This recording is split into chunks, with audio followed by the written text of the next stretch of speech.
اهلا بكم في حلقه جديده قويه جدا من قناه زياد سبورت. النهارده الحلقه 17 من سلسله الدوري المصري من قناه زياد سبورت.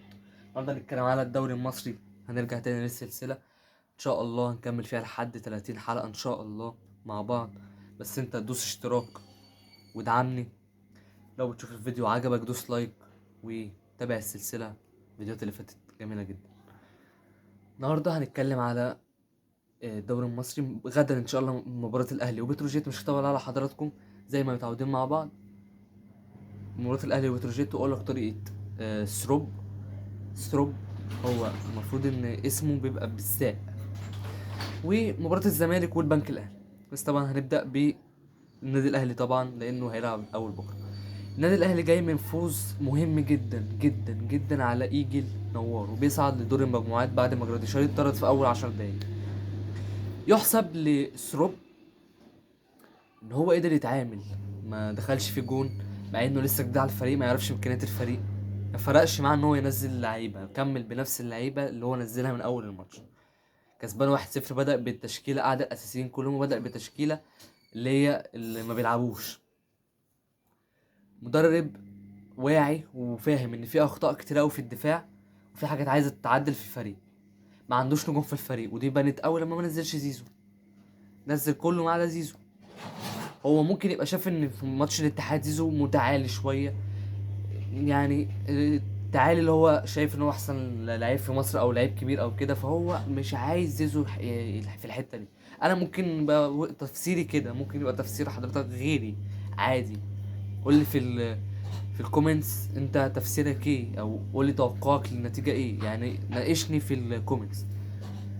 مهم، فهو الماتش اللي فات هو ما عملش تكتيك. هو بدأ يلعب خلاص، العبوا ابدأوا يعملوا بيلد اب، وكله ينزل تحت، وكله ينزل في نص الملعب بتاعنا، ونبدأ نعمل أي تحولات. وده اللي عمله بين رمضان في عمر كمال، تحول من الدفاع للهجوم. بين رمضان لعيب كبير ولكن لسه ما انسجمش، هينسجم.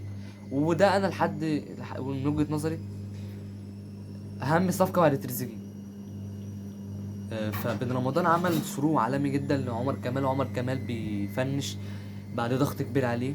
عمر كمال من اللعيبه الحساسه شويه، بيتاثر بالضغوط، فبكى. فالنهايه كويسه، الاهلي عارف يطلع بالماتش وما دخلش فيه جون، فدي حاجه كويسه. الشناوي ريح كمان. بتروجيت فرقه كويسه، ولكن السنه دي اخر 3 ماتشات هي مش موجوده، تخسر. ابن سيد عيد بدا يلعب حميد حمدان، فتشكيل بتروجيت للاسف فقد عناصر كتيره من الموسم اللي فات. رشاد المتولي، وبدا يبقى فيه لعيبه كتير ما تلعبش، مش عشان بقوا كويس. فالسنه دي بتروجيت اضعف من السنه اللي فاتت، والاهلي اقوى من السنه اللي فاتت. الماتش هيبقى صعب اكيد، ولكن انا اتوقع فوز الاهلي. كده انا قلت لحضرتك طريقه سروب ومباراه الاهلي وبتروجيت.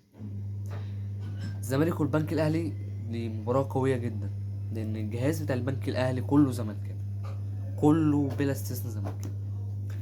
والزمالك فيه مشاكل كتير، وحسين لبيب بيفكر في الاستقالة او بيقترب من الاستقالة. فانت لازم تكسب الماتشين اللي هم بتوع طلائع الجيش والبنك الاهلي. هتلاقي مصطفى شلبي واحمد مدبولي ومحمد ابراهيم واسامه فيصل واحمد ياسر ريان وهو متالق.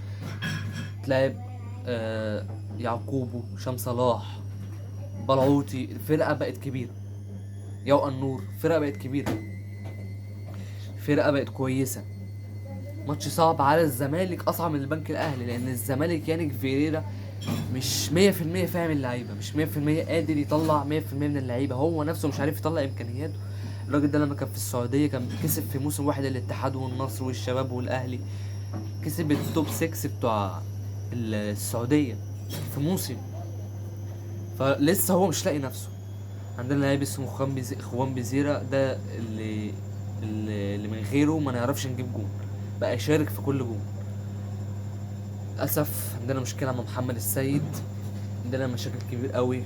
جون ادوارد اللي طلع قال بيان، فالزمالك مش مستقر، الزمالك مش مستقر خالص.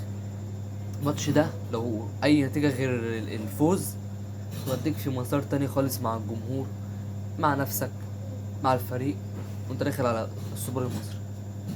اللي انا على فكره دلوقتي بقول لك الماتش الجاي انت تقدر تقيم الزمالك ما هيعمل ايه في السوق، مع ان احنا عارفين ان الزمالك في البطولات، في البطولات القويه بيبقى حاجه تانية، والبطولات الضعيفه بيبقى حاجه تانية خالص. مش عايز اطول على حضراتكم، طبعا في كلام كتير ببقى عايز اقوله، ولكن اخر حاجه اقولها في الفيديو، يسرو هينجح مع النادي الاهلي. ولما تشوف مدرب مش لسه هياخد وقت، فانت لازم تتكلم على الحاجه دي كويسه وتشيد بيه.